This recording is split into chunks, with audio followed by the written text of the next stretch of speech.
জামাতে ইসলাম 1971 সালে অবশ্যই স্বাধীনতার বিরোধিতা করেছে, কিন্তু বর্তমানে যারা জামাতের নেতা, সংসদ সদস্য, তাদের অনেকেরই অধিকাংশেরই জন্ম 71-এর পরে, বা 71-এ তাদের কোনো অংশগ্রহণ ছিল না বিরোধিতার ক্ষেত্রে। সেই হিসাবে আমি মনে করি তাদের মধ্যে কিছু পরিবর্তন দেখা যাচ্ছে। যেমন জামাতে ইসলাম গতবার প্রথমবারের মতো শহীদ মিনারে গিয়েছে, ভাষা দিবসে শহীদদের প্রতি শ্রদ্ধাঞ্জলি জ্ঞাপন করেছে। স্মৃতিসৌধও প্রথমবারের মতো তারা গিয়েছে। সেই জন্য আমি মনে করি যে তাদের চিন্তা ভাবনায় কিছু পরিবর্তন এসেছে, তারা বাস্তবতা মেনে নিয়েছে। বর্তমান বিরোধী দলের নেতা একজন চমৎকার মানুষ, তিনি বলেন ভালো। অতীতের মতো বিরোধিতার জন্য বিরোধিতা, এটি তার মধ্যে আমি লক্ষ্য করিনি। এবং জামাতেরও অনেক সদস্য, এর মধ্যে একজন তো মুক্তিযোদ্ধা আছে, আমি জানি পুরো সংসদে একজনই মুক্তিযোদ্ধা, নজরুল ইসলাম সাতক্ষীরার জামাত ইসলামের পক্ষ থেকে। আগে একটি সংসদেও তাকে দেখেছিলাম। এবং তাদের মধ্যে আরও 2-3 জন মুক্তিযোদ্ধা ছিল 71 সালে, ডাক্তার আসজাদ রাজবাড়ির আরও একজন সদস্য ছিল। তবে তখন এই মুক্তিযোদ্ধারা নিজেদের পরিচয় দিতেন না মুক্তিযোদ্ধা বলে, বাট এখন তারা গর্বের সাথে পরিচয় দেন যে আমরা মুক্তিযুদ্ধ। উপনেতা নিজেকে শিশু মুক্তিযোদ্ধা হিসাবে ধাবিত করেছে, which is a good sign আমি মনে করি। তো জামাতের মধ্যে আমি পরিবর্তন দেখতে পাচ্ছি, তারা বুঝতে পারছে যে স্বাধীনতা বিরোধী স্টিগমা নিয়ে রাজনীতি বেশি দূর যাওয়া যাবে না। মুক্তিযুদ্ধ মীমাংসিত বিষয়, একে শ্রদ্ধার সাথে স্বীকার করতে হবে, তাহলেই তারা বাংলাদেশের রাজনীতিতে টিকে থাকতে পারবেন। মুক্তিযুদ্ধের বিরোধিতা করে অন্য কোনো আতেলদের কথায় যদি মুক্তিযুদ্ধ বিরোধী কোনো কথাবার্তা বলেন, তারা যেই বলবে সেই ইতিহাসে আস্থা করে নিক্ষিপ্ত হবে। যদি আবহানা রাজ্জাকি, মেজর অবসরপ্রাপ্ত হাফিজউদ্দিন স্পিকার বীর বিক্রম, তিনি আবার একটি টেলিভিশনে, যেহেতু উনি বিএনপি জামায়াতের কথা বলেছেন, তিনি একটি টেলিভিশনে সাক্ষাৎকারে বলেছেন আগের জামায়াতের সাথে বর্তমান জামায়াত এক নয়। কিন্তু আমার প্রশ্ন হলো, যদিও কেউ কেউ বলছেন, অনেকেরই বলছেন পরিবর্তনকে সুযোগ দেওয়া উচিত, আবার কেউ বলছেন ইতিহাসের বিচার ও জবাবদিহিতা আগে জরুরি। আপনার কি মনে হয় রাজনৈতিক দল কি সময়ের সাথে পুরোপুরি বদলে যেতে পারে, নাকি ইতিহাস সবসময় তাদের পিছু ছাড়ে না, বা জামায়াতের সেই স্বাধীনতা বিরোধী যে তকমা, সেই তকমা কি এখনো পিছু ছাড়ে নাই? আচ্ছা, ধরুন আপনি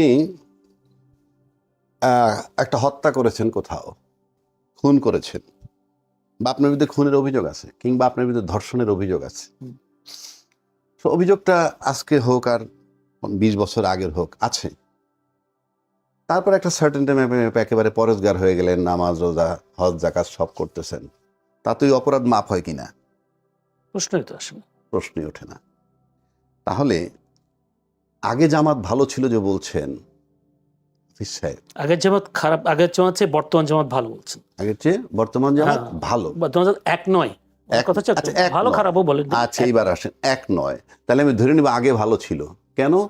তার সাথে জোট বাইদা ক্ষমতায় গেছিল।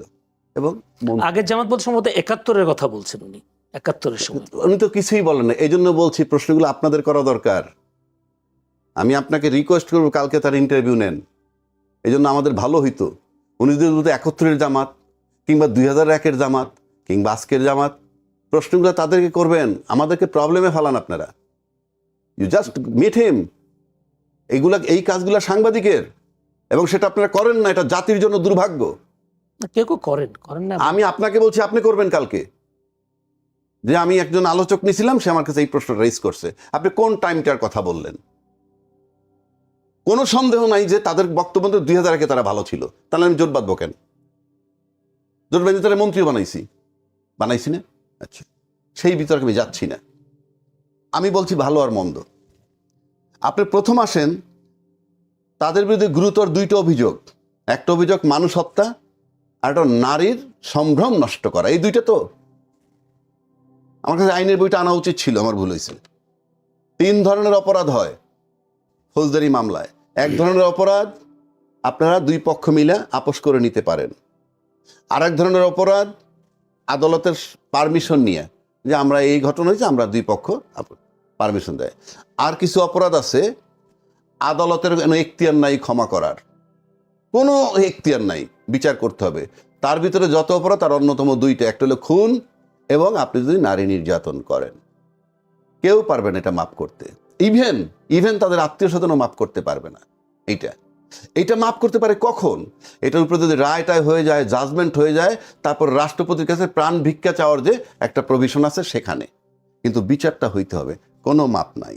তাহলে 55 বছর যাবৎ যাদের বিরুদ্ধে অভিযোগ, এই টেলিভিশনে এসে সবাই টকশো করে, শরীর হাত পা নাড়ায় নাড়ায়, তারা এসে বলে জাতির কাছে তারা মাপ চাবে, জাতির কাছে দাঁড়ায় আমরা মাপ চাইলাম যে আমরা এগুলা করছি।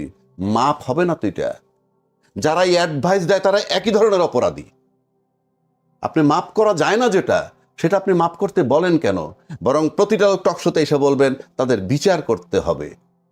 যদি বিচার করতে না পারেন তাইলে সরকারকে বলতে হবে, কারণ এই 55টা বছর যারা ক্ষমতায় ছিলেন তার ভিতরে 30 বছর টানা ক্ষমতায় ছিলেন, 20 বছর শেখ হাসিনা সরকার, 10 বছর বর্তমান সরকার, 30 বছর আপনারা তাদেরকে সাথেও নিছেন। আজকে বিচার করেন, কারণ এগুলার কোনো ক্ষমা নাই, ক্ষমার অযোগ্য অপরাধ, আপনাকে বিচার করতে হবে। এখন বিচার যদি না করতে পারেন, তার আরেকটা কথা বলি আমি, এই যে আপনাদের যে এই যে বক্তব্যটা সবাই বলে, এটা কি আপনি লিগ্যাল লেন্স দিয়ে দেখতেছেন নাকি পলিটিক্যাল লেন্স দিয়ে দেখতেছেন?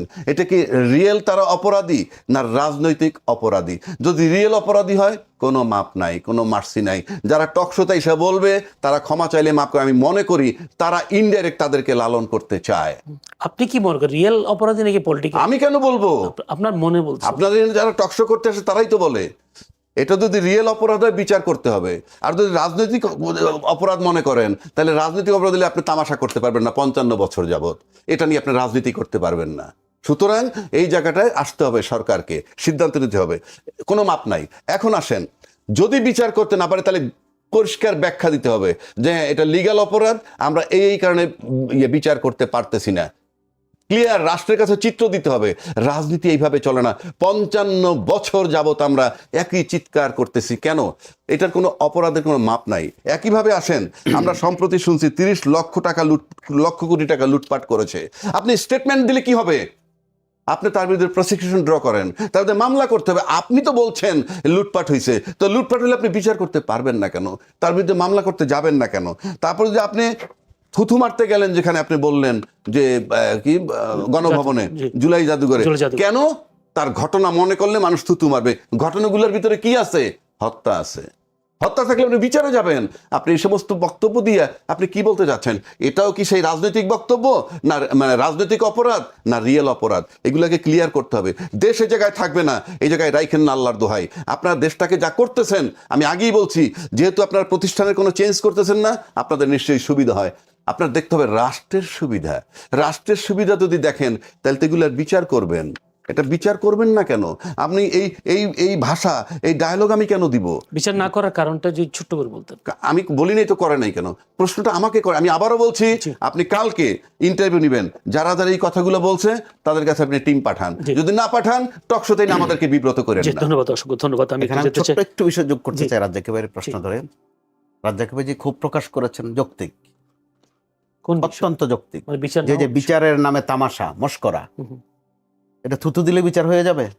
What is this? যে ঠিক আছে একটু থুতু দিয়ে দিছি, আর বিচারের দরকার নেই।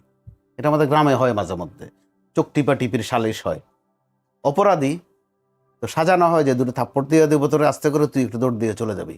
আর আমি বলবো যে ভাই ভয় পাইছে, থাপ্পড়ও দুটা দিয়ে দিছি। না, এটা এই জায়গায় নয়। আপনি হত্যা করেছেন, হত্যার বিচারের আওতায় আনেন। ক্ষমা কিসের? এখানে থুতু দিলেও ক্ষমা হবে না, ক্ষমা চাইলেও ক্ষমা হবে না। কিন্তু আমরা এই বিচার নিয়ে কিন্তু তামাশা দেখছি। 55 বছর যাবত বিচারের দিকে যাচ্ছি না, আশেপাশে আমরা কিন্তু চলে যাচ্ছি। আবার একদিকে আওয়ামী লীগের কে আবার কাছে নেয়ার, তাদের ব্লেসিং নেয়ার চেষ্টাও ভেতরে ভেতরে করছি, যেটাই জামাত নিয়ে দীর্ঘদিন হয়েছে, যে যার মতো করে করেছে।